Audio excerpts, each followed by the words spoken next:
예수님이 역사적으로 존재하셨다는 것을 어떻게 알 수 있느냐? 예수님과 관련돼서 고고학적 증거들이 굉장히 많이 남아 있다는 겁니다. 어쨌든 제일 쉬운 변증은 세상 역사는 누구를 중심으로 연대를 계산합니까? 예수님의 탄생을 기준으로 이전에 before Christ, 그리스도 이전 이렇게 얘기하고, 이후는요 라틴어로 안노 도미니, 예수 그리스도의 해 안에서 이런 뜻입니다. 해 안에서 1년, 2년. 뭐 어쨌든 오늘날 지금 몇 년도죠? 2023년도다. 일단 형태적으로는 우리가 예수님 탄생하신 지 2023년이 됐다. 뭐 예수님 믿든 안 믿든 어느 문화권이든 그렇게 날마다 고백하고 있는 것과 같은 거죠. 자, 예수님의 생애와 관련된 황제는 누구죠? 아구스도. 아구스도. 누가복음 2장에 예수님 탄생했을 때 가이사 아구스도 때다 이렇게 얘기합니다. 그 다음에 누굽니까? 디베리오. 그래서 예수님께서 공적 생애를 시작하시고 예수님의 죽음과 부활 사건이 있었던 그때 통치했던 황제가 티베리우스 황제입니다. 자, 예수님께서 베들레헴에 탄생하셨죠. 가이사 아구스도가 영을 내려서 천하에 다 호적을 하게 했습니다. 인구 조사를 하게 했다는 겁니다. 자, 3절에 보니까 모든 사람이 호적하러 각각 어디로 갔습니까? 고향 원적지에 가서 그 인구 조사에 이제 참여를 해야 했던 거죠. 그래서 예수님의 양부, 법적인 아버지인 요셉의 고향이 어디입니까? 베들레헴이었습니다. 그래서 임신한 이 마리아와 함께 베들레헴에 갔고 그때 예수님께서 탄생을 하신 거죠. 자, 그런데 예수님께서 베들레헴에 탄생하실 것을 이미 구약 성경은 뭐 하고 있습니까? 예언하고 있죠. 미가 5장 2절에 예수님 탄생하기 700년 전에 베들레헴 너는 유다 족속 중에 작을지라도 이스라엘을 다스릴 자가 내게서 나에게로 나올 것이라. 그의 근본, 그의 기원은 뭡니까? 상고고 어디다? 영원이다. 결국 이 이스라엘을 다스릴 자, 유대의 왕이 오시는데 그분은 뭐예요? 기원이 영원이라는 거죠. 그렇다면 이분은 그리스도가 되는 거죠. 하나님의 아들 그리스도. 그분이 어디에 탄생할 것이다? 베들레헴에 탄생할 것이다. 이 예언을 성취하기 위해서 하나님께서 누구를 사용하신 거예요? 가이사 아구스도를 사용하셔서 이 예언을 성취하셨다는 것입니다. 자, 그 다음에 예수님께서 공생애를 언제 시작하셨느냐 우리가 살펴봐야 하는데, 누가복음 3장에 보면 침례 요한의 사역 시작 시기를 알려주고 있습니다. 침례 요한이 사역을 언제 시작했느냐, 언제 회개의 세례를 전파했느냐. 자, 1절에 누가 통치할 때입니까? 디베리오 황제가 통치한 지 몇 년? 15해다 분명히 밝히죠.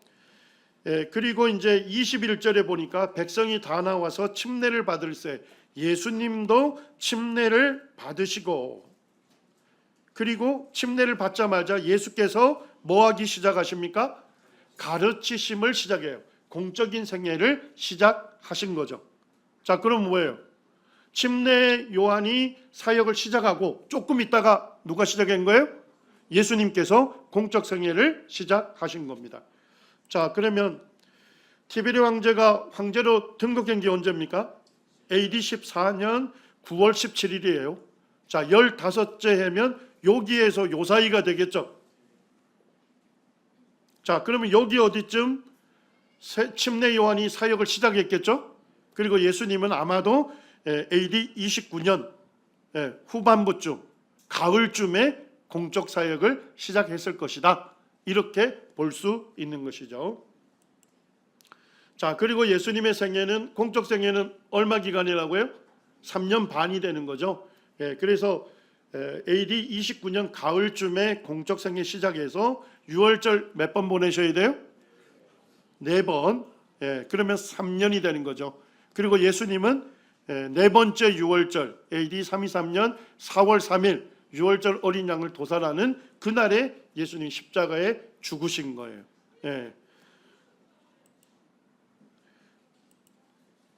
자, 그래서 예수님 생애와 관련돼서 예수님 탄생할 때 누가 통치했다고요? 유대 땅을 헤롯이 통치했죠. 헤롯의 이름이 들어가 있는 헤로디움을 헤롯이 건설하게 되죠. 그리고 이제 이 놀라운 것은 뭐냐면 헤롯 무덤에 헤로디움에서 2007년에 헤롯 무덤이 발견이 됐습니다. 석관이 발견이 됐습니다.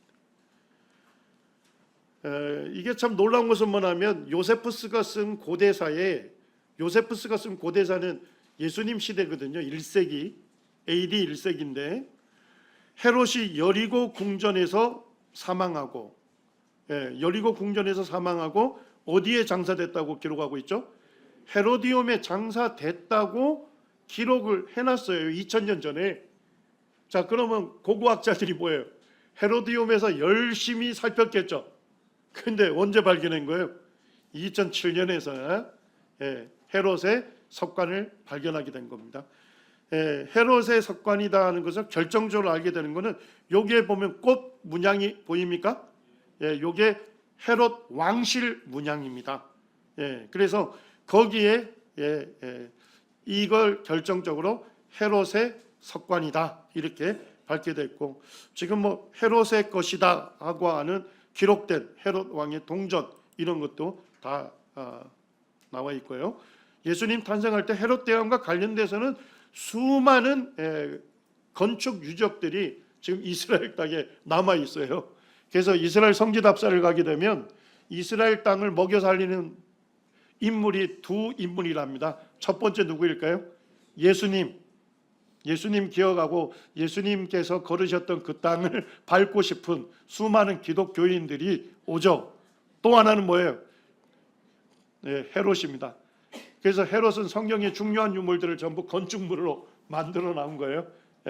그래서 예수님과 헤롯이 이스라엘 사람들을 먹여 살린다 이렇게 얘기할 정도로 유물이 가득가득합니다.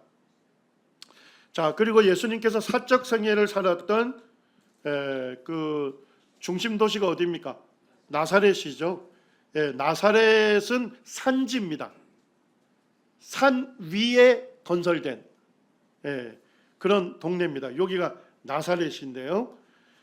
나사렛과 관련돼서는 기독교 변증가인 유스티니우스가 있어요. 영어로 하면 저스틴이 되는데 이분이 나사렛 바로 옆에 나블루스라고 하는 도시가 있었어요.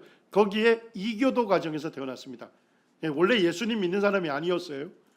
그리고 그가 나사렛에 가서 목수 수업을 받아요.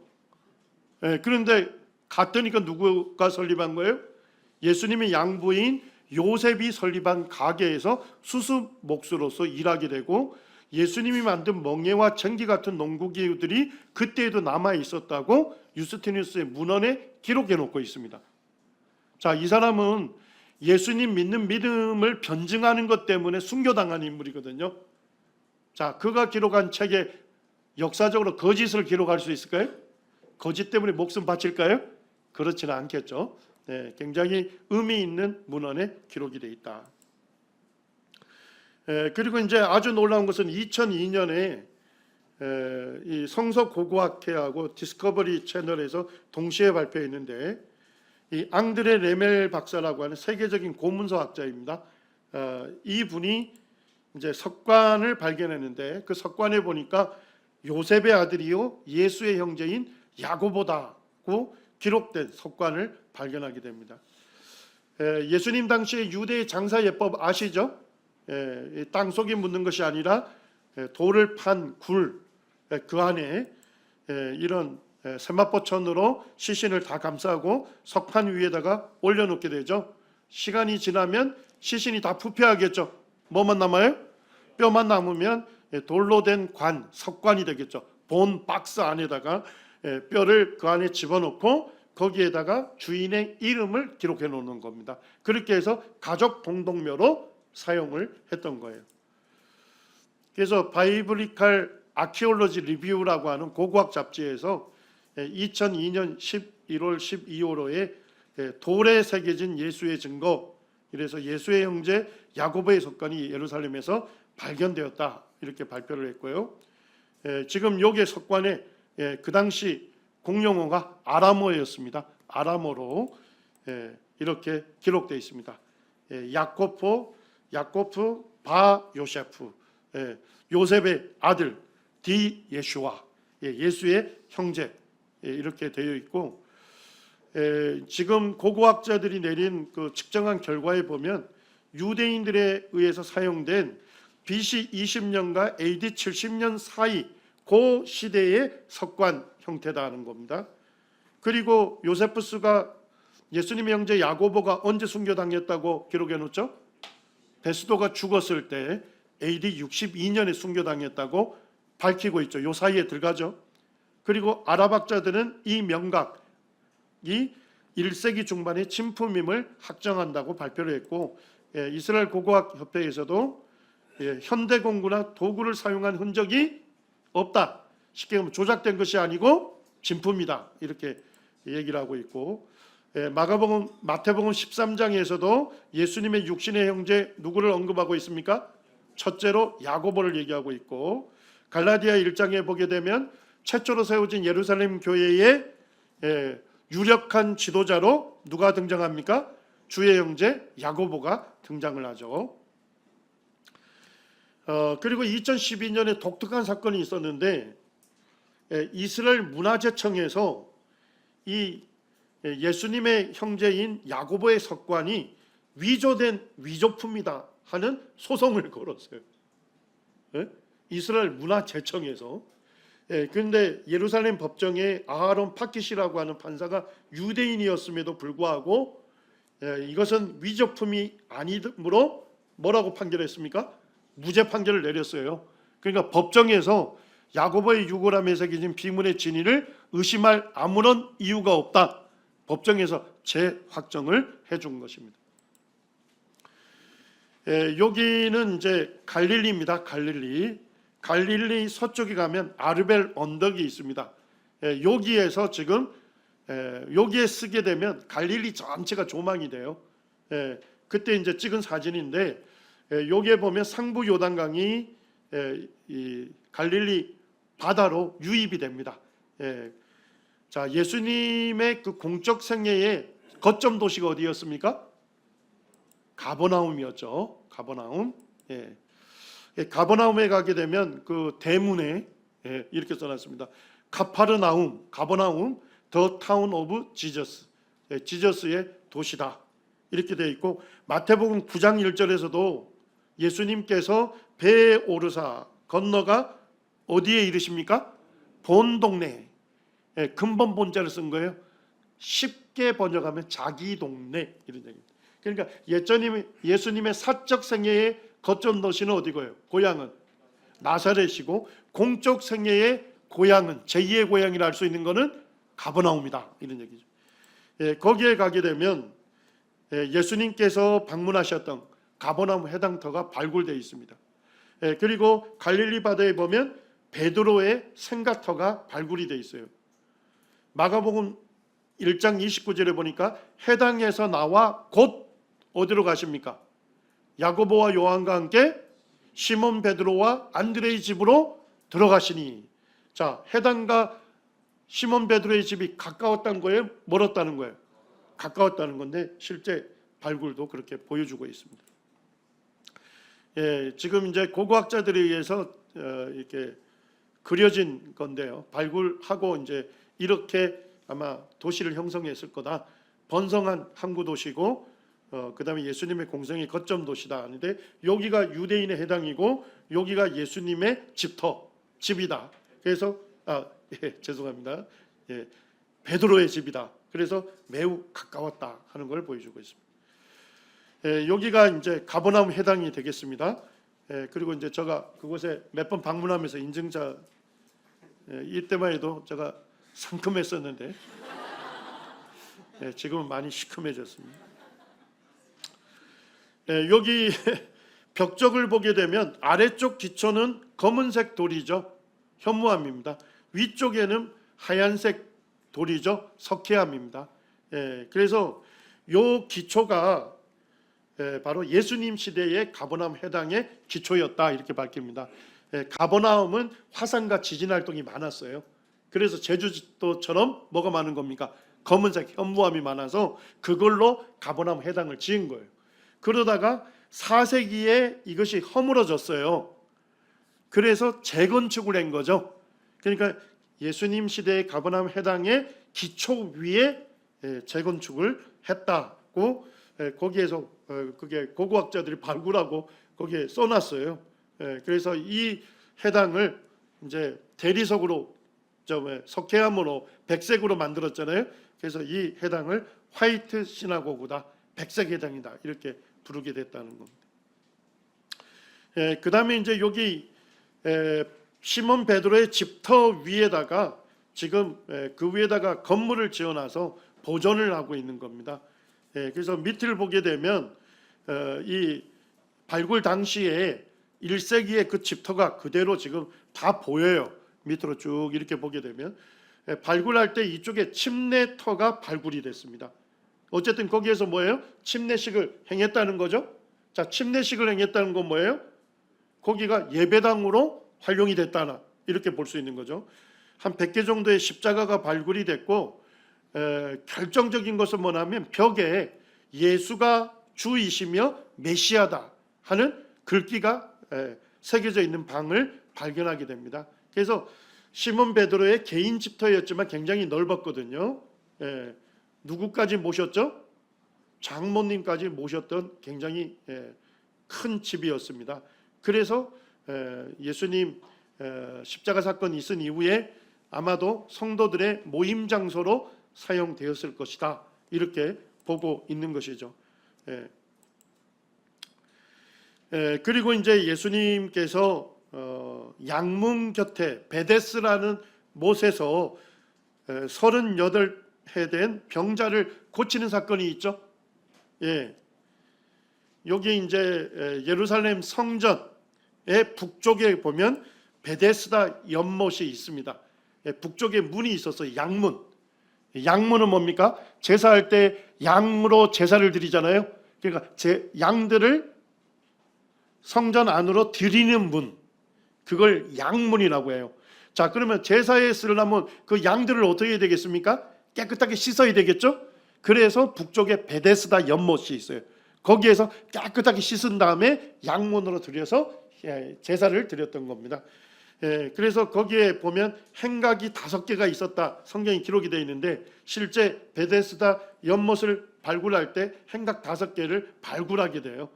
그래서 이곳이 바로 예수님께서 38년 된 병자를 고치신 베데스다 연못이다 하는 것을 알게 된 것이죠.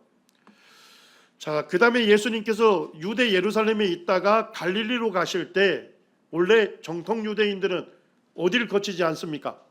사마리아를 거치지 않잖아요. 근데 예수님께서 사마리아로 가야 되겠다 하고 의지적으로 사마리아로 갑니다.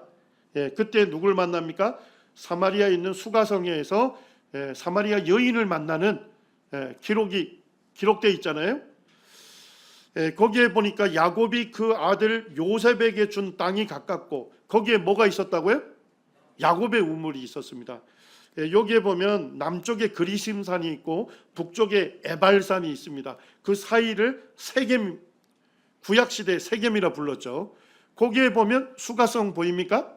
그리고 요셉의 묘가 있습니다. 무덤이 지금도. 그 다음에 여기에 야곱의 우물이 있습니다.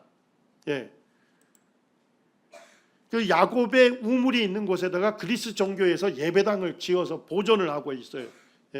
저희가 이제 그곳에 갔는데 거기에 보게 되면 여기 이것을 어떻게 야곱의 우물로 확정할 수 있느냐? 쉽게 얘기하면 그 세겜 그 주변에는 뭐예요? 우물이 나는 데가 어디밖에 없는 거예요?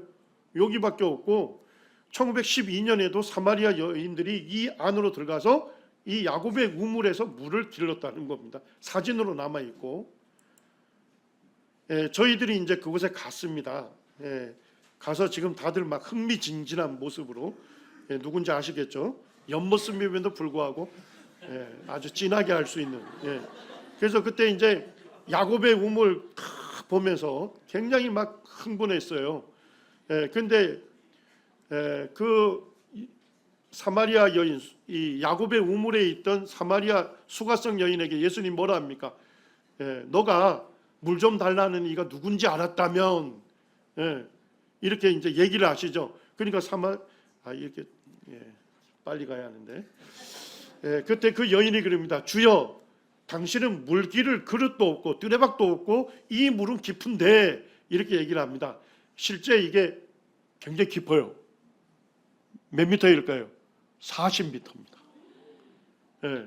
그래가지고 송영길 형제님이 그 뜨레박에 줄이 달려 있거든요. 사실 실수한 거예요. 그때 그냥 뜨레박을 그냥 내린 거예요. 그랬더니 거기에 막 레버가 막 정신없이 도는데 그걸 잡으면 손가락 날아가는 거예요. 그 정도로 막 한참 내려가요. 40m. 그리고 이제 퍼 올려왔지 않습니까? 아주 시원한 물. 저도 한 컵, 다들 조금씩 마시려는데 원샷. 그래서 지금도 거기에서 아주 신선한 물이, 우물물이 올라오고 있습니다. 이것이 바로 야곱이 봤던 4,000년 전 우물이고 2,000년 전에 수가성 여인을 만나시고 예수님께서 자신을 영원한 생명을 주시는 메시아로 계시했던 그곳입니다. 이 여인에게 뭐예요? 이전에 남편이 몇 명 있었어요? 5이 있었고 지금 있는 동고남도 법적인 남편이 아니다. 예수님께서 이렇게 말씀하신 거죠. 이렇게 비참하게 사는 여인도 뭐에 대해 목마름이 있었어요? 이 영적인 목마름이 있었어요. 예배에 대해 목마름. 그래서 예수님께 묻습니다. 우리 조상들은, 사마리아 사람들은 이 산에서 예배하였는데 당신들의 말은 예배할 곳이 예루살렘에 있다 하더이다. 그러면서 예수님 뭐라 하십니까? 하나님은 영이시니 예배하는 자가 영과 진리로 예배할지니라. 장소가 중요한 게 아니다. 하나님은 영이시기 때문에 예배하는 자들이 영과 진리로 예배하면 그것이 참다운 예배다. 이 참 예배에 대해서, 하나님 받으시는 예배에 대해서 이 여인에게 계시해 준 거예요. 자, 그런데 사마리아 사람들은 이 산에서 예배했다 했지 않습니까? 이 산이 어디예요? 그리심산. 그래서 여호수아가 가나안을 정복한 다음에 이스라엘 백성들을 전부 모아서 어떻게 합니까? 그리심산에서 축복을 선언하시죠. 그죠? 그 다음에 반지파들은, 6지파들은 에발산에 올라가죠. 너희들이 하나님의 말씀을 불순종하면 너희들이 저주를 받을 것이다. 저주를 선언합니다. 그러니까 사마리아 사람들이 성전을 지었어요. 자, 성전을 지으면 어디에다 지어야 되겠어요? 축복의 산인 그리심산에다가 성전을 지었어요. 자, 근데 이 성전을 누가 파괴한 거예요? 하스모노 왕조의 요한 힐카누스가 사마리아를 정복하면서 거기에 있던 사마리아 성전을 완전히 파괴해요. 그래서 더더욱 유대인들하고 사마리아 사람들이 뭐예요? 서로 상종치 않게 되는 관계, 더 악화되는 관계가 된 거예요. 그래서 실제 그리심산에 올라가게 되면 무슨 터가 있는 거예요? 사마리아 성전 터가 그대로 남아 있습니다. 그러니까 이 성경의 세세한 구절까지도 역사적 사실이다 하는 것을 확인이 가능하다 이 얘기입니다. 그리고 예수님을 십자가 처형에 언도했던 대제사장이 누구죠? 가야바입니다. 그 가야바의 가족묘가 93년에 발견이 됐고 가야바의 이름이 써져 있는 석관이 발견이 됐습니다. 그리고 이제 가이사라에 가면 로마 연극장이 있거든요. 이 연극장을 그 연구하다가 뭘 발견했을까요? 빌라도 총독의 비문을 발견하게 됩니다. 지금 이제 그 비문에 보게 되면 티베리움, 라틴어로 티베리우스 황제의 이름을 기록하고 있고, 그 다음에 두 번째 줄에는 플렉투스 주데, 유다의 총독이다, 군정관이다 이렇게 기록이 되어 있습니다. 그래서 쭉 그 내용을 보면 유대 총독 본디오 빌라도가 부임을 기념하여 티베리스 왕자에게 신전을 지어 바쳤다. 그러니까 로마의 총독부가 가이사랴에 있었고 거기에 빌라도가 주거하고 있었겠죠. 그리고 빌라도는 자기를 지원하고 있는 티베리스 황제 신전을 지어서 바쳤다 하는 것을 볼 수가 있습니다. 요한복음 19장 5절에 보면 예수님께서 빌라도 총독에게 재판을 받죠. 그 재판을 받는 곳을 뭐라고 합니까? 요한복음 19장 13절에는 돌을 깐 뜰에 있는 재판석이다. 그래서 이제 안토니오 요새 그쪽에 가게 되면 이 돌을 깐 뜰 재판석이 보존이 되어 있습니다. 그리고 예수님 여기에서 채찍질령을 당하시고 십자가를 지시고 어디로 가셨어요? 골고다 언덕에 올라가신 거죠. 그 다음에 1세기 유대인 석관 중에 1968년에 발견이 되는데 봤더니까 뭐예요? 거기에 발 뒤꿈치뼈에 지금 뭐가 그대로 박혀 있어요? 대못이 박혀져 있습니다. 이게 AD 70년경 로마가 예루살렘을 정복할 때 그때 십자가 처형을 당했던 그런 사람의 그 석관으로 보이는데 예수님 시대에 뭐가 있었다? 손과 발에 대못으로 박는 십자가 처형 제도가 있었다 하는 것을 보여주는 겁니다. 예수님의 생애를 기록한 사복음서는 확인 가능한 역사적 사실임을 우리가 알 수가 있습니다. 자, 이제 예수 그리스도의 죽음과 부활의 역사성 또한 이것이 우리에게 무엇을 의미하는지를 살펴보겠습니다. 2020년에 퀘스텐버그가 쓴 예수님의 마지막 일주일을 자세하게 다루는데 거기에 보니까 예수님께서 금요일 AD 33년 4월 3일에 십자가 처형을 당했다 이렇게 기록하고 있습니다. 예수님은 목요일 저녁에 겟세마네 동산에서 기도하실 때 군인들에 의해서 체포가 되셨죠. 그리고 금요일 날 새벽에 불법적이고 불공정한 재판을 받으시고 그 다음에 채찍질령을 로마 태형이라고 하는데 채찍질령을 받으셨어요. 그리고 십자가에 오전 9시에 못 박히셨고 오후 3시에 십자가에서 운명하십니다. 그리고 즉각적으로 장사가 돼서 금요일에 묻혀 있었고 토요일에 무덤에 계셨고 안식구 첫날 일요일 아침에 예수님께서 부활하신 것이죠. 자, 예수님께서 우리 죄를 담당하시기 위해서 예수님께서 받으신 고난은 언제부터 시작이 됐을까요? 우리는 채찍질령을 얘기합니다만 실제 예수님께서 감람산에 겟세마네 동산에서 기도하실 때부터 예수님은 이미 고통을 당하고 계셨다는 겁니다. 마태복음 26장 38절에 내 마음이 매우 고민하여 죽게 되었다. 누가복음 22장 14절에서는 예수께서 힘쓰고 애써 더욱 간절히 기도하시니 땀이 땅에 떨어지는 뭐가 됐다고요? 핏방울 같이 됐다. 땀이 배출되는데 피땀을 흘리셨다는 겁니다. 이거를 의학에서는 혈안증이다. 헤마디로시스라고 말합니다. 그래서 의사들의 보고서에 보게 되면 정신적인 아주 심한 스트레스를 받게 되면 이 몸에서 해로운 물질들이 분비가 되고 그것들이 여기에 있는 모세혈관, 실필줄이 되겠죠. 모세혈관을 터뜨리게 됩니다. 그리고 여기에 땀샘이 보입니까? 그쪽으로 누수가 돼서 땀이 배출될 때 뭐도 함께요? 피도 함께 배출이 되는 혈안증을 보고하고 있습니다. 이 혈안증을 겪는 사람은 피부가 극도로 민감하고 바늘이 살을 찌르는 듯한 심한 고통을 수반한다는 겁니다. 이렇게 민감한데 예수님은 금요일날 뭘 받으셨어요? 채찍질령을 받으신 거예요. 그러니까 그 고통이 더욱 가중이 됐다 하는 것을 알 수가 있는 겁니다. 그리고 예수님은 군인들에 의해서 체포가 돼서 대제사장 집에서 즉각적으로 심리와 재판이 진행이 됐지 않습니까?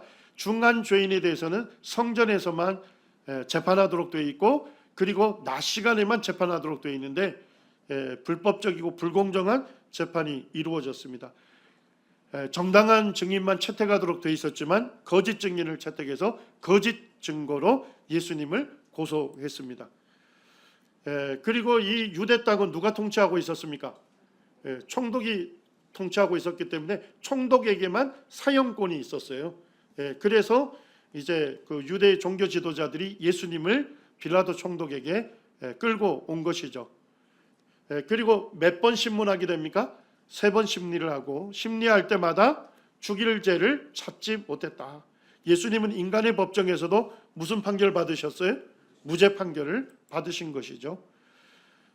그럼에도 불구하고 빌라도가 예수님께서 무죄라는 확신이 있었음에도 불구하고 종교 지도자들이 이스라엘 백성들, 유대 백성들을 통해서 예수님을 십자가에 못 박으라고 선동하게 되죠. 자기가 볼 때 뭐예요? 밀란이 일어나려고 하는 거예요. 체제를 전복하려고 하는 시도가 보이는 거예요. 그래서 예수님께 2가지 형을 언도합니다. 첫째는 뭡니까? 채찍질형, 로마의 태형을 언도하고, 2번째는요, 십자가에 못 박히게 넘겨주는 십자가 처형을 언도하게 됩니다. 역사가들은 로마의 채찍질형, 태형에 대해서 여기 보면 2명의 장교가 채찍을 들게 되는데, 가죽끈이 있고 가죽끈 사이에는 날카로운 동물의 뼈 조각, 그 다음에 쇠 구슬들이 들어가 있습니다. 그리고 제수는 완전히 발가벗긴 상태에서 이 법정에 있는 쇠기둥에 손이 묶이게 되는 거죠. 그리고 채찍으로 머리를 때리고 등을 때리고 차례대로 때려서 발까지 때리는 잔인한 형벌입니다. 그래서 역사가인 유세비스의 기록에 보면 채찍질형만으로도 등을 때리게 되면 등 근육이 리본처럼 너덜거리고, 심지어는 등뼈가 노출이 되고, 옆구리를 때리면 창자가 흘러나오는, 그래서 너무 많은 피를 흘려서 이것만으로도 사망에 이르는 그와 같은 잔인한 형벌이다, 이렇게 기록해 놓고 있습니다. 이사야 52장 14절에도 그의 모형이 타인보다 상하였고 그 모습이 사람들보다 상할 것이다. 그래서 예수님께서 채찍에 얼굴이 상하실 것을 예언해 놓은 거죠. 그래서 채찍으로 때리게 되면 어떻게 됩니까? 동물의 뼈 조각이 얼굴 피부에 박히게 되고, 쇠구슬이 멍을 일으키는 거죠. 잡아당기게 되면 완전히 피부가 찢어져서 형체를 알아보지 못하는 겁니다. 예수님은 채찍질형을 당하신 후에 십자가를 지시고 골고다 언덕을 오르신 거죠. 한 50kg 정도 되는 감람나무, 올리브나무인데, 우리가 이제 대패질한 것이 나옵니다만 역사가들은 다듬지 않는 거친 결이 그대로 있는 감람나무에 못 박혔다, 이렇게 얘기를 합니다. 골고다가 이제 해골을 상징하는 거죠. 해골의 형상을 가진 그곳에서 예수님이 십자가 이제 처형을 당하셨는데, 손과 발에 대못을 박아서 십자가 형틀에 고정해서 죽을 때까지 십자가에 두는 거잖아요. BC 1000년에 하나님께서 믿음의 사람 다윗을 통해서 예수님이 수족의 찔림을 받는 처형을, 십자가 처형을 받으실 것을 예언해 놓은 대로 그 예언이 성취가 된 것이죠. 그리고 이제 자마라고 하는 미국 의학협회지입니다. 의학협회, 굉장히 권위 있는 협회지에서 십자가 처형에 대해서 다루면서 이렇게 기록해 놨습니다. 십자가형은 며칠 동안 고통을 받다가 죽음에 이르도록 고안한 사형 방법이다. 모멸감과 극한의 고통을 죽음에 이를 때까지 겪도록 하는 가장 잔인한 형벌이다. 그러니까 십자가 처형만을 당하는 사람은 며칠 동안도 십자가에 있었고, 심지어는 까마귀나 독수리들이 그 십자가에 달려있는 사람의 눈알을 파고, 이런 것들이 이제 역사에 기록이 되어 있거든요. 자, 예수님은 십자가상에 오전 9시에 못 박히셨다가 오후 3시에 운명하셨잖아요. 몇 시간 계셨어요? 6시간. 왜 이렇게 짧았을까요? 예수님은 채찍질형을 당하셨잖아요. 이미 초죽음 상태에서 십자가를 지셨기 때문에 6시간 만에 운명을 하신 거고, 역사가들은 지금 이런 십자가형 당하는, 우리 이제 영화나 이런 그림 이런 데서는 부끄러운 부분을 다 가리잖아요. 그렇지만은 실제 십자가 처형 제도는 완전히 발가벗긴 상태에서 십자가 처형을 당하는 겁니다. 그래서 이 십자가에 달린 예수님, 양 손목에 지금 대못을 박아서 고정했잖아요. 시간이 지나면 체중에 의해서 아래로 처질 거 아닙니까? 처지게 되면 갈비뼈가 위로 끌어올라가면서 벌어집니다. 갈비뼈 속에 있는 허파에 바람이 어떻게 돼요? 다 들어가게 되죠. 숨이 꽉 차요. 계속 숨을 쉬고 살려면 어떻게 해야 돼요? 요게 대못이 박혀 있는 발에 힘을 주어서 무릎을 고쳐 세우고 양손에 대못이 박혀 있는 데서 힘을 주어서 팔굽을 구부려야 돼요. 그러면 몸이 한번 고쳐 세워지는 겁니다. 이렇게 돼야만 뭐 할 수 있어요? 숨을 내쉴 수 있는 겁니다. 이것을 6시간 동안 오르내린 겁니다. 이미 예수님 등어리는 채찍에 의해서 어떻게 됐습니까? 완전히 상하신 상태에서 오르내리셨기 때문에 예수님은 극한의 고통을 당하셨다 하는 것을 알 수가 있는 것이죠. 그리고 예수님께서 십자가상에서 내가 목마르다 이렇게 얘기합니다. 이건 이제 의학자들이 저혈량성 쇼크를 겪고 있다. 왜냐니까 피를 너무 많이 흘리셨잖아요. 많은 양의 피를 흘리고 고통을 당하는 상태인데 많은 피를 흘리면 어떻게 해요? 심장에서 더 이상 피를 짜주지 못하겠죠. 그리고 혈압이 떨어지고 정신이 몽롱해집니다. 자, 피의 양, 전체 혈액의 양이 부족하니까 콩팥에서 뭐예요? 피의 양을 유지하기 위해서 오줌을 생산하지 않습니다. 그리고 몸은 뭐예요? 그 혈양을 보충하기 위해서 어떻게 해요? 극한의 갈증을 느끼게 되는 거예요. 그래서 예수님도 내가 목마르다 이렇게 말씀을 하신 겁니다. 그리고 예수님께서 마지막으로 운명하실 때 하신 말씀이 뭡니까? 다 이루었다. 예수님께서 죄인이 받아야 할 저주와 형벌을 십자가에서 다 담당해 주셨다고 선언을 하신 겁니다. 예수님의 사망 원인에 대해서 의사들은 이 저혈량성 쇼크하고 호흡을 제대로 하지 못했기 때문에 나중에는 몸을 끌어올릴 수 없는 상태까지 갔겠죠. 그래서 결국 피의 산성이 증가가 되고 심장이 불규칙하게 뛰면서 심장을 싸고 있는 주머니가 있습니다. 이걸 심낭이라고 하는데 여기에 피와 물이 고임으로써 더 이상 심장이 뛰지를 못하게 된 거죠. 그 다음에 더 이상 숨을 쉬지 못해서 호흡장애와 심장마비로 예수님께서 십자가에서 사망하셨을 것이다. 이렇게 의사들은 추론하고 있습니다. 그 다음에 사형 집행의 전문가들인 로마 병사들이 볼 때도 예수님은 이미 운명하신 거예요. 그래서 다리를 꺾지 않습니다. 그럼에도 불구하고 로마의 병사가 어떻게 합니까? 창을 들어서 옆구리를 찌릅니다. 이것은 갈비뼈 사이를 찔러서 심장과 허파를 동시에 관통하는 거예요. 말 그대로 뭘 한 거예요? 확인 사살을 한 것입니다. 그리고 창으로 옆구리를 찌르니 뭐가 쏟아져 나왔습니까? 피와 물이 쏟아져 나왔다. 우리가 이제 병원에 가서 피를 뽑게 되면 그 튜브에다 집어넣잖아요. 그리고 계속 돌립니다. 그냥 꽂아놓지 않고 돌려요. 왜냐하니까 꽂아놓게 되면 아래쪽에는 혈구, 혈액세포들이 내려와서 혈구를 만들고 위에는 맑은 물 같은 혈장이 구분이 돼요. 그래서 여기에 보니까 피와 물이 쏟아졌다는 거 보니까 이미 구분돼서 쏟아져 나왔다는 거죠.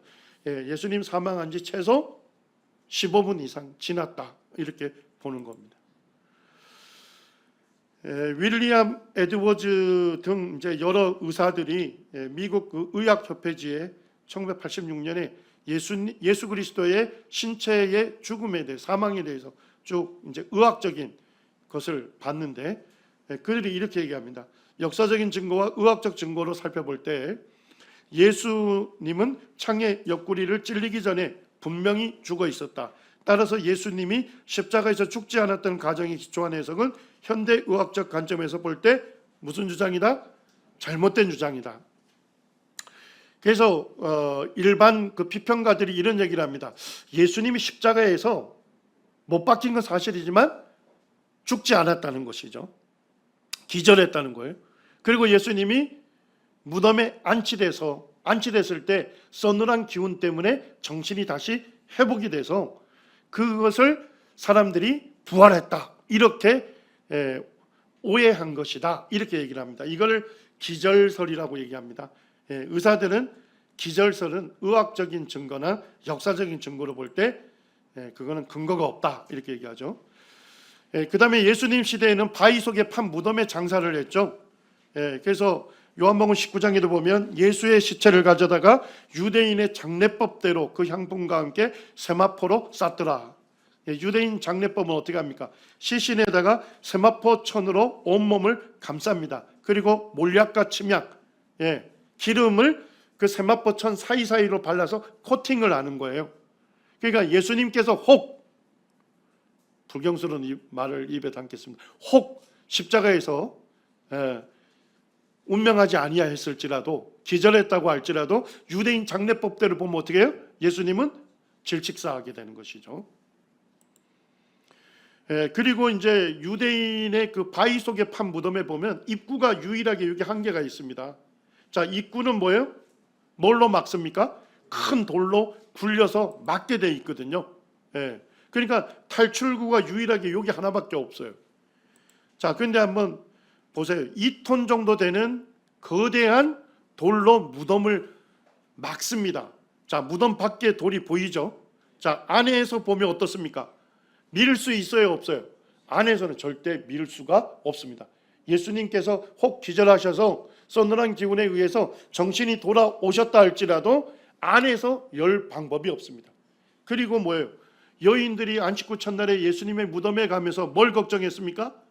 누가 그 무덤에 막힌 돌을 옮겨줄 것인가? 2톤 정도가 됐기 때문에 한 3명 정도 장정이 달라붙어야 밀 수가 있는 겁니다. 유대의 장례법대로 보게 되면 기절설은 근거가 없는 것입니다. 예수님의 십자가의 죽음과 부활에 대해서 가장 가혹한 가설이 기절설입니다. 이것은 예수님의 채찍질 형과 십자가의 고난을 고려하지 않는 것이죠. 그리고 십자가형을 집행했던 훈련된 로마 병사들이 볼 때도 이미 운명에 있었어요. 심지어 뭐까지 했습니까? 확인, 사살까지 했던 것입니다. 그리고 의학적으로 볼 때도 혈관 속에 피와 물이 분리가 됐기 때문에 예수님은 사망하신 지 최소 15분 이상이 됐다는 것이죠. 그리고 유대인의 장례법대로 하게 되면 기절했을지라도 사망에 이르렀다는 것입니다. 자, 로마의 형벌과 유대 장례법을 안다면 기절설을 주장할 수가 없다는 것입니다. 자, 두 번째는 시신 절취설입니다. 그러니까 예수님의 제자들이 뭐예요? 무덤에 안치된 예수님의 시신을 훔쳐가 놓고 예수님이 부활했다고 거짓 보고를 했다는 것이죠. 자, 그런데 예수님께서 죽으시고 장사된 지 제3일에 다시 살 것이다, 예수님의 가르침을 누구도 알고 있었습니까? 종교 지도자도 알고 있었던 거예요. 그래서 대제사장이 지금 빌라도 총독에게 와서 마태복음 27장 63절에 요청을 하는 겁니다. 빌라도를 주라고 부르면서 저 유혹하던 자가 살아있을 때에 말하되 내가 사흘 후에 다시 살아나야 나리라 한 것을 우리가 기억합니다. 그러므로 분부하여 그 무덤을 사흘까지 굳게 지키게 하소서. 저희가 파수꾼과 함께 가서 돌을 임봉하고 무덤을 굳게 지킵니다. 자, 이 무덤을 누가 지킨 겁니까? 로마의 병사들이 지킨 거예요. 로마는 제수를 수비할 때 4명씩 한 팀이 돼서 4교대 24시간 수비를 하게 되어 있습니다. 그리고 로마에서는 엄격한 군율을 적용하는데 수비하고 있던 죄인이 탈옥을 하게 되면 어떻게 돼요? 즉각 처형을 할 수 있는 아주 엄한 규율을 적용하고 있었습니다. 자, 그리고 뭐예요? 이 무덤에 돌이 닫혀 있었을 뿐만 아니라 뭐까지 했습니까? 임봉까지 했다는 것은 줄을 치고 여기에다가 뭐예요? 황제의 도장을 찍었다는 것이죠. 그러니까 이 무덤 안에 있는 예수님의 시신을 빼내려면 어떻게 해야 돼요? 이 봉인된 것을 잘라야 하잖아요. 이거는 국가 반역법이 되는 것입니다. 국가 반역죄를 짓게 되는 것이죠. 자, 예수님의 제자들이 자신이 믿고 전하는 바를 확인할 수 있었을까요? 예수님의 제자들이 전했던 내용이 뭡니까? 예수님의 죽음과 부활이었죠. 자, 그것을 직접 확인할 수 있는 위치였던가요? 확인할 수 있잖아요. 예수님의 죽음, 부활에 대해서 사실인지 거짓인지 확인할 수 있는 위치였습니다. 예수님의 12 제자 중에서 사도 요한만 자연사했어요. 늙어서 죽었습니다. 나머지 11명은 어떻게 됐습니까? 예수님의 죽음과 부활을 전하는 것 때문에 순교를 당했어요. 누가 거짓을 위해서 목숨을 걸 사람이 있겠습니까? 그들이 예수님의 죽음과 부활을 전하는 것 때문에 핍박당하고 결국 순교까지 당했다면 그들의 복음이, 그들이 전하는 내용이 뭐였다? 사실이었다는 것을 우리는 알 수가 있는 것입니다. 시신절지설은 제자들이 무덤에서 그의 시신을 훔쳐갔다는 주장인데, 사실은 제자들은 예수님의 십자가 사건이 있은 이후에 어디에 있었습니까? 다락방에서 문을 이중으로 잠그고 숨어 있었잖아요. 왜 숨어 있었죠?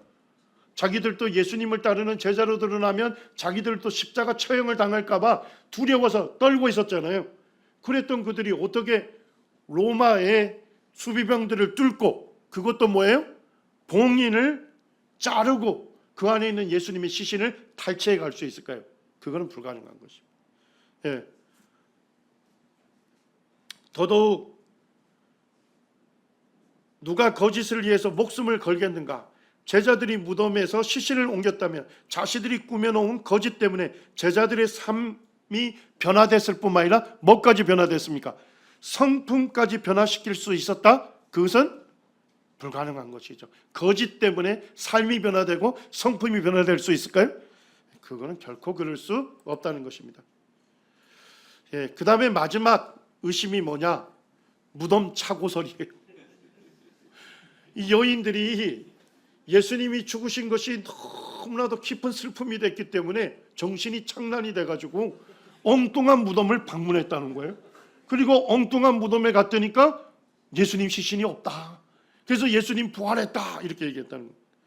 자, 그런데 이 여인들이 뭐예요?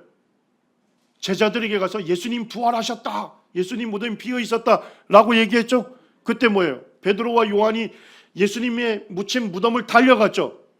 그러면 예수님의 제자들도 정신이 너무 심한 그런 슬픔과 아픔 때문에 제자들도 다른 무덤을 갔다는 얘기가 되겠죠? 맞습니까? 더 놀라운 것은 뭡니까? 예수님의 시신이 안치됐던 무덤을 로마의 병사들이 알아요, 몰라요? 알죠. 자기들이 직접 뭐까지 했어요? 봉인까지 하고, 황제의 명으로 봉인까지 하고 24시간 사교대로 지키고 있었잖아요. 대제사장도 알았죠? 맞습니까? 만약에 엉뚱한 무덤에 가서 예수님 시신이 없다, 부활했다고 하면 기독교를 한 방에 끝낼 수 있는 방법이 있습니다. 뭐만 하면 됩니까? 대제사장과 로마의 병사 본디오 빌라도 총독은 예수님의 시신이 묻혀있던 무덤을 알죠? 그 안에 있는 예수님 시신을 꺼내가지고 수레에다 올려놓고 예루살렘 한 바퀴만 돌면 기독교는 끝장이 나는 것입니다. 자, 그렇게 했나요? 그렇게 하지 못했다는 것은, 빈 무덤이 있었다는 것은 오직 하나만을 해답으로 주는 것이죠. 예수님의 시신이 안치됐던 무덤이 비어 있다는 것은 무엇을 얘기하는 것입니까? 예수님께서 부활하셨다는 것이죠.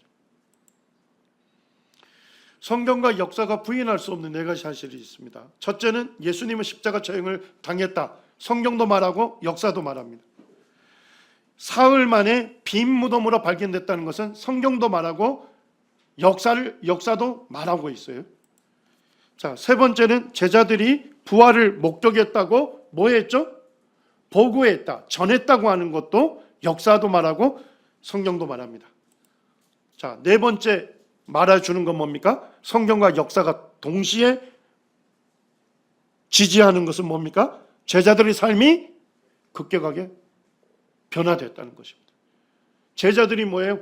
예수님 죽음과 부활을 전하는 것 때문에 핍박당하고 순교당하면서도 그들의 믿음을 철회하지 않았다는 것이죠. 자, 이 네 가지 사실을 설명할 수 있는 유일한 설명은 무엇입니까? 예수님께서 부활하셨다는 것입니다. 고린도전서는 AD 55년에 기록했습니다. 3차 사도 바울 선교의 중심지가 어디입니까? 에베소죠. 에베소에서 고린도 전서를 기록합니다. 그때가 AD 55년입니다. 예수님 십자가 사건이 있고 불과 몇 년 됩니까? 22년밖에 지나지 않았어요. 자, 그럴 때 이 고린도전서 15장에서 사도 바울이 전한 복음을 요약합니다. 3절에 이는 성경대로, 구약 성경대로 그리스도께서 우리 죄를 위하여 죽으시고 장사 지낸 바 되었다가 구약 성경대로 사흘 만에 다시 살아나사 게바에게 보이시고 제자들에게 보이시고 믿는 자들에게 보이셨다, 이렇게 얘기합니다. 자, 그러면서 사도 바울은 예수님 부활의 증인으로 누구를 내세우죠? 첫째, 게바. 게바는 아람어로 반석을 얘기하는 겁니다. 반석. 튼튼한 암석 얘기하는 거예요. 그거를 히브리어로 뭐라고 하는 거예요? 베드로. 베드로를 예수님 부활의 증인으로 내세웁니다. 베드로는 누구였습니까? 예수님의 으뜸 제자였죠. 그리고 예수님 신문 받을 때 3번이나 모른다 부인했던 인물이죠. 그리고 예수님 십자가 사건이 있은 이후에 다락방에 숨어 있었어요. 자기도 예수님 따르는 제자로 드러나면 십자가 처형을 당할까 봐 두려워 떨었던 겁쟁이입니다. 자, 그런데 예수님을 장사 지낸 후 얼마 뒤에 놀라운 일이 일어나요. 그 베드로가 목숨을 걸고 예수님의 죽음과 부활을 전하기 시작합니다. 그리고 해서 유대인 공회에 가서 어떻게 당합니까? 채찍질령까지 당하면서도 계속 예수님의 죽음과 부활을 전합니다. 그리고 예수님의 부활을 전하다가 십자가에서 순교를 당했습니다. 자, 이 겁을 먹었던 베드로에게 변화가 일어났죠. 이 변화를 무엇으로 설명할 수 있습니까? 베드로가 누굴 만났습니까? 부활하신 예수님을 만났기 때문에 이와 같은 변화를 설명할 수 있는 것입니다. 자, 두 번째 증인으로 누구를 내세웁니까? 예수님의 육신의 형제인 야고보를 증인으로 내세웁니다. 요한복음 7장에 보면 예수님의 육신의 동생 중에 야고보가 있었고, 야고보는 뭡니까? 유월절 절기인데도 예수님께서 나사렛에 있는 것을 보면서 동생들이 뭐라 합니까? 당신이 지금 여기에 있을 때가 아니고 당신이 진짜 메시아라면 어디로 가라는 겁니까? 절기니까 예루살렘에 가서 당신을 나타내라. 그러니까 예수님의 육신의 동생도 뭐예요? 동생들도 예수님과 함께 자랐잖아요. 아마 비범한 형인지는 알았을 겁니다. 그리고 예수님께서 갈릴리에서 계속 사역을 하셨기 때문에 예수님께서 행하신 놀라운 기적, 예수님께서 전하신 권위 있는 말씀, 그거는 그들이 알았을 거예요. 그런데 예수님을 누구로 받아들이기는 힘들었습니까? 하나님의 아들로 받아들이기는 어려웠던 거예요. 자, 그런데 무슨 일이 있었는지, 예수님을 장사 지낸 지 얼마 후에 야고보가 예루살렘 교회 지도자로 등장하죠. 그리고 그가 쓴 서신 야고보서 1장 1절에는 육신의 영인 예수를 자신의 주님이라고 하고 그분이 그리스도라고 고백을 하고 있습니다. 그리고 예수님의 죽음과 부활을 전하는 것 때문에 유대인들에 의해서 돌에 맞아서 순교를 당했습니다. 자, 어떻게 이 해이로운 자에게 변화가 일어났죠? 자, 무엇으로 설명 가능합니까? 부활하신 예수님을 만났던 것입니다. 그리고 세 번째 증인으로 누굴 내세웁니까? 자기 자신을 내세워요. 바울은 어떤 사람이었습니까? 예수님의 부활을 전하는 사람들을 이단으로 규정하고 교회를 뭐예요? 잔멸하려고 했습니다. 완전히 파괴하려고 했습니다. 그래서 가가오 방문해서 남녀를 가리지 않고 예수 믿는 자들을 전부 체포해서 투옥을 시켰던 인물이었습니다. 그리고 뭐예요? 심지어 유대 땅뿐만 아니라 시리아 다메섹에 거기에 예수 믿는 신자들이 있다는 얘기를 듣고 대제사장에게 구인 영장을 발부받아서 군인들을 대동해서 다메섹으로 자바로 가고 있었어요. 그런데 다메섹 길에서 무슨 일이 있었는지 다메섹 시로 들어가자마자 예수님이 하나님의 아들이시고 그리스도라고 전파하기 시작합니다. 그리고 예수님의 죽음과 부활을 전하는 것 때문에 수많은 핍박을 당합니다. 그리고 예수님을 전하다가 네로 황제에 의해서 순교를 당한 것입니다. 자, 바울은 원래 적대적인 불신자였죠. 그런데 그에게 큰 변화가 일어났습니다. 이 변화를 뭐로만 설명 가능해요? 예수님의 부활이 없었다면 설명 불가능한 것입니다. 자, 그 다음에 부활의 증인으로 몇 명을 지금 제시하고 있습니까? 500여 형제에게 일시에 보이셨고 그 중에 지금까지 대다수는 살아있고 어떤 이들은 잠들었다. 그러니까 불과 예수님의 부활 사건이 있은 이후에 22년밖에 지나지 않았지 않습니까? 그러니까 일시에 예수님의 부활하신 예수님을 목격했던 500명의 형제들이 대부분 살아있었던 거예요. 자, 그러니까 사도 바울이 뭐라고 합니까? 예수님의 부활이 의심하면 뭐 해봐라? 예수님의 부활을 목격했던 증인들이 있으니까 직접 가서 물어보라는 겁니다. 자, 오늘날 현대 법정에서도 확실한 증인 몇 명만 있으면 안전하게 판결이 됩니까? 단 한 명만 있어도 안전하게 판결하고 끝납니다. 그런데 바울은 몇 명의 증인을 제시해요? 500명의 증인을 제시하고 있습니다. 시몬 그리니프라고 하는 법대 교수가 있습니다. 이분이 이제 하버드 법대를 창설한 분이에요. 그런데 이분이 법정에서 증거들이 많이 제시되잖아요. 그 증거들이 얼마나 진실하느냐 그 여부를 판단하는 법칙을 만든 분입니다. 시몬 그리니프가 대학원생들하고 수업을 했어요. 근데 대학원생 중에 한 명의 학생이 교수에게 질문한 겁니다. 교수님이 만드신 법정 증거의 진실 여부를 판단하는 법칙으로 볼 때 예수님께서 부활하셨다고 하는 그 부활의 역사성은 어느 정도 신뢰할 만합니까? 라고 물었어요. 그랬더니까 시몬 그리니프는 유대인이었습니다. 야, 무슨 신화와 같은 얘기를 하느냐? 그걸 어떻게 신뢰할 수 있느냐? 거기서 끝난 게 아니고 이 대학원생이 도전을 합니다. 교수님은 법정 증거의 진실 여부를 판단하는 법칙을 만드신 분이 자기가 만든 법칙으로 살펴보지도 않고 어떻게 그렇게 경솔하게 결론을 내릴 수 있습니까? 제자의 도전이 엄청난 거예요. 그래서 자기가 만든 법칙을 따라 사복음서에 예수님의 부활을 살펴본 것입니다. 그러면서 그는 성경에 기록된 예수님의 부활 사건은 역사상 그 어떤 기록보다 확실한 사실이다. 그리고 유대인인데도 불구하고 부활하신 예수 그리스도, 그분이 바로 하나님의 아들이시고 그리고 그분이 십자가에 죽으신 것은 자기 죄를 대속하신 거다.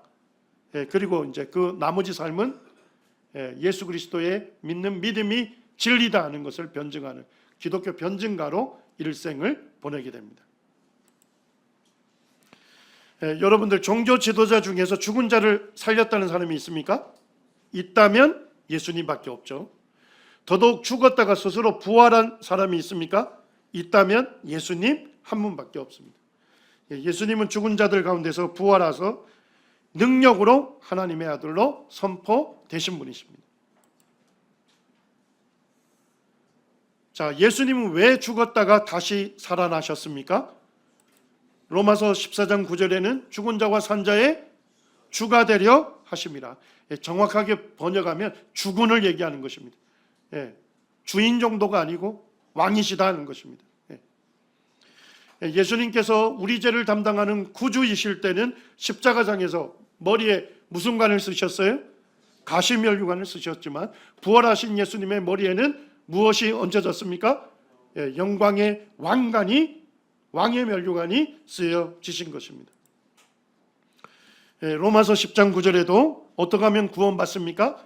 만일 내 입으로 예수를 주로 시인하며 하나님께서 그를 죽은 자 가운데서 살리신 것을 내 마음에 믿으면 즉시로 어떻게 됩니까? 구원을 받게 되는 것입니다. 십자가에서 내 죄를 담당해 주신 구주를, 부활하여 살아계신 예수님을 나의 주님으로 믿을 때 즉각적으로 구원을 받게 된다고 우리에게 선언하고 있습니다. 사도행전 5장에서도 나무에 달아 죽인 예수를 하나님이 살리시고 그를 뭐로 삼으셨어요? 임금과 구주로 삼으셨다는 것입니다. 갈라디아 2장 20절에 보게 되면 예수님을 믿는 사람은 뭐가 바뀝니까? 주인이 바뀌게 되고 뭐가 바뀌죠? 삶의 목적이 바뀌는 것입니다. 사도 바울이 이제 내가 육체 가운데 사는 것은 나를 사랑하사 나를 위하여 자기 자신을 버리신 하나님의 아들을 믿는 믿음 안에서 사는 것이다. 구원받은 성도들은 더 이상 자신을 위하여 살지 아니하고 자기의 구주가 되시고 자기를 다스리시는 왕이 되신 예수 그리스도를 위하여 사는 삶을 사는 것입니다. 이 초대교회의 그 터를 가게 되면 거기에 뭐가 많습니까? 침례탕이 많습니다. 이 에베소에도 침례탕이 있고 라오디게아 교회에도 침례탕이 있고 엠마오 교회에도 침례탕이 있습니다. 자, 침례는 우리에게 무엇을 알려줍니까?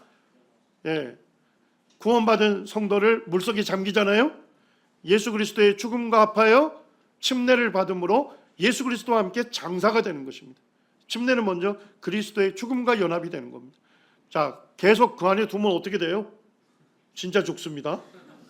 자, 이제 뭐예요? 끄집어 올려야 되죠. 그것은 예수 그리스도의 부활과 연합이 되는 것입니다.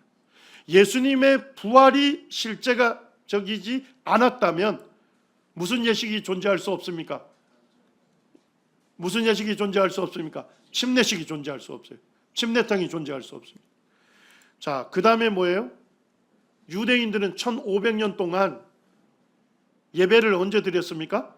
안식일에 드렸어요. 자, 그런데 예수님의 죽음과 부활 사건 이후에 교회들은 뭐예요? 언제 모이기 시작합니까? 안식 후 첫날에 모이게 되죠. 1500년 동안 지켜왔던 유대 관습이 왜 이렇게 갑자기 바뀌게 된 겁니까? 그날에 그 성도들이 뭐예요? 떡과 잔을 통해서 우리의 구주가 되신 예수 그리스도를 기념했죠. 자, 그들이 드리는 찬송과 감사는 누구에게 드리는 겁니까? 부활하여 살아계신 예수님께 드리는 거였어요. 그래서 예수님께서 부활하신 안식 후 첫날에 성도들이 모여서 우리의 죄를 담당하신 구주이시고 주님이신 살아계신 예수님께 예배를 드렸던 것입니다. 예수님이 부활이 없다면 이것은 불가능한 것이죠. 예수님의 부활이 왜 성도들에게 중요할까요? 예수님은 부활의 첫 열매가 되시죠. 그리고 우리 구원받은 성도들은 예수 그리스도와 함께 부활하게 될 것입니다. 우리 주님께서 오실 때 이미 잠들었던 성도들이 죽음의 권세를 이기시고 부활하여 모든 성도들과 함께 휴거되어서 주님의 충만한 영광 가운데로 들어가게 될 소망이 있습니다. 로마의 핍박을 받던 성도들, 핍박을 받던 성도들은 지상에서 살 수가 없었어요. 로마 시대 때에는 인사가 뭐였답니까? 가이사는 황제는 우리의 주십니다. 그러면 상대방이 뭐라고 인사해야 돼요? 가이사는 나에게 있어서도 주님이십니다. 자, 근데 성도들이 그렇게 답할 수 있었을까요? 불가능하죠. 그래서 성도들이 이 지상에서도 햇빛을 보고 살 수 없었어요. 그래서 어디로 들어갑니까? 로마의 수도 로마의 지하에는 석회암 동굴이 있었어요. 그래서 성도들이 빛을 보지 못하고 석회암 동굴로 들어가서 믿음을 지키면서 주님을 섬겼습니다. 그리고 매주 안식 이후 첫날이 되면요, 떡과 잔을 대하면서 부활하신 예수 그리스도께 감사와 찬양을 올린 것이에요. 그러면서 그들이 이 카타콤 동굴에서 죽음을 맞이하죠. 그럼 어떻게 합니까? 거기 동굴을 파서 성도의 시신을 안치하고 그리고 성도들의 이름과 유언을 기록했다고 합니다. 거기에 보면 나의 귀한 자여 우리 다시 만날 때까지 안녕.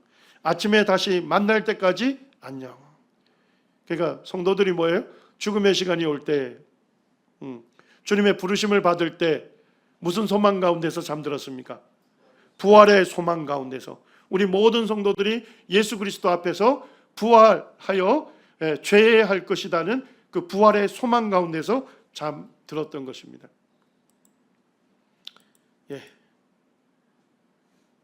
예수님의 부활은 우리의 산 소망이 된 것이죠. 예수님께서 다시 오실 때 우리가 죽음을 맞이할지라도 부활하여서 주님을 뵙게 될 것입니다. 58절 우리 고린도전서 5장 15장 58절 같이 읽고 이 시간 쉬겠습니다. 시작. 그러므로 내 사랑하는 형제들아 경고하고 흔들리지 말며 항상 주의 일에 더욱 힘쓰는 자들이 되라. 이는 너의 수고가 주 안에서 헛되지 않은 줄을 알미니라.